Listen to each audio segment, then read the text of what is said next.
Vamos embora, pessoal. Sexta questão. Enemzinho 2009, o primeiro Enem depois da reformulação, beleza? Vamos embora. Durante uma ação de fiscalização em postos de combustíveis, foi encontrado um mecanismo inusitado para enganar o consumidor. Olha só, pessoal. Durante o inverno, o responsável por um posto de combustível compra álcool por 50 centavos o litro, a uma temperatura de 5 graus Celsius.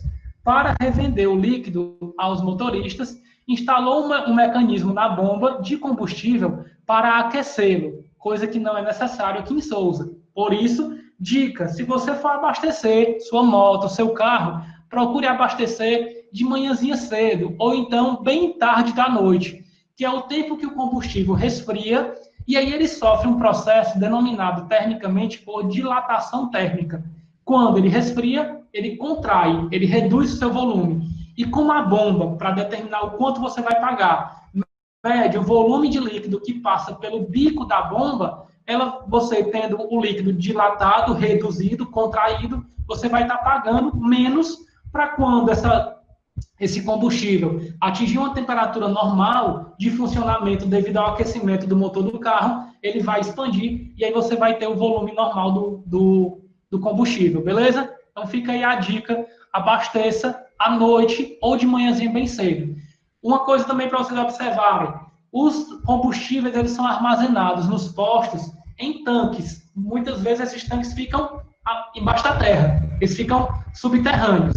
Se vocês observarem, as tampas desses tanques, que o caminhão que vem para reabastecer o posto usa para encher o tanque, essas tampas ficam numa parte exposta do posto. Elas não ficam na parte coberta, que é justamente para incidir mais energia solar, para aquecer mais e sofrer uma dilatação térmica. Beleza? Então fica aí a dica para vocês. Mas vamos continuar aqui na nossa questão.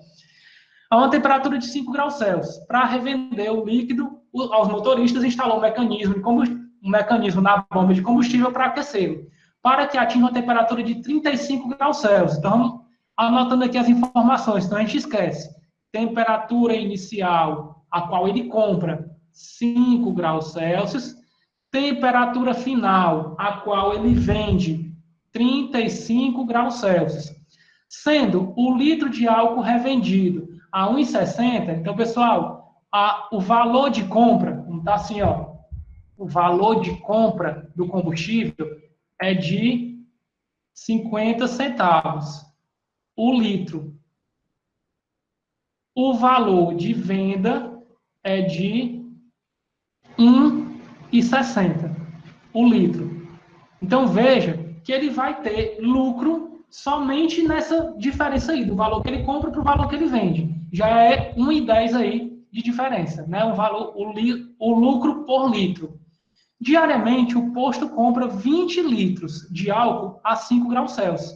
Então, ele compra um volume de 20 litros, tá? A 5 graus Celsius. E os revende. Com relação à situação hipotética descrita no texto, e dado que o coeficiente de dilatação volumétrica, a gente representa pela letra gama. Vou já lembrar vocês o que é isso. Ele é 1 vezes 10 elevado a menos 3 graus Celsius a menos 1. Essa é a unidade do coeficiente de dilatação. Desprezando-se o custo da energia gasta no aquecimento do combustível, o ganho financeiro que o dono do posto teria obtido devido ao aquecimento do álcool após uma semana de vendas estaria entre, vamos lá, nós vamos ter que calcular quanto ele teve de lucro devido ao aquecimento, beleza? O que é que nós vamos fazer então? Nós vamos ter que primeiro calcular o valor de lucro. Ele está tendo quanto de lucro? 1,60 menos 50 centavos. Então, o seu valor do lucro é 1,10, ok? Agora, nós vamos calcular o quanto ele lucrou pela dilatação. Veja que os corpos, quando aquecidos ou resfriados, eles tendem a variar a sua extensão.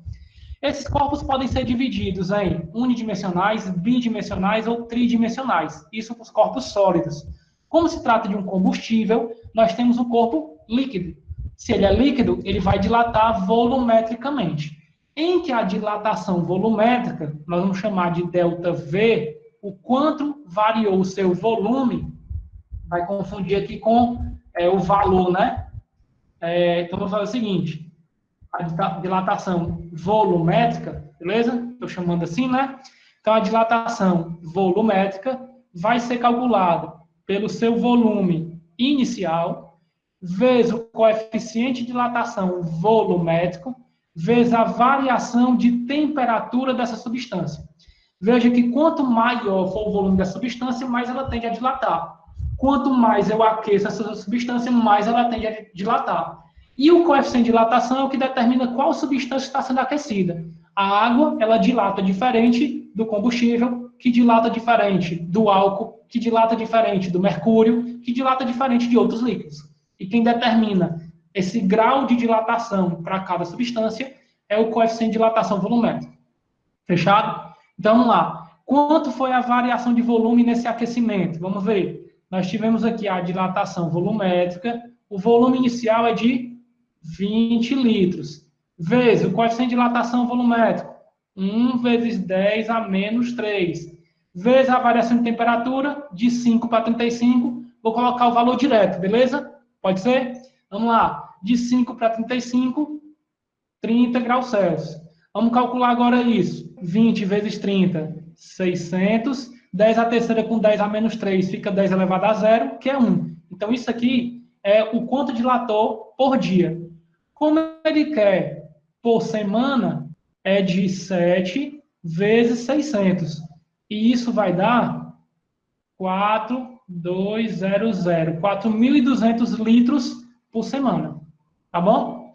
Como são 4.200 litros, nós vamos ter agora o lucro por semana, de 4.200 litros. Esse 4.200 foi o que foi dilatado, então ele não pagou 50 centavos por ele, tá? Então ele vai ganhar um lucro cheio. Como ele está perguntando o lucro só devido ao aquecimento, ele vai ganhar 1,60 todinho, porque ele não pagou por isso, beleza? Então, deixa eu colocar aqui o valor, 4.200 vezes 1,60, 6.720. 6.720 reais. Então, realmente, vai ficar aí o lucro devido ao aquecimento entre 6.000 e 6.900, alternativa D.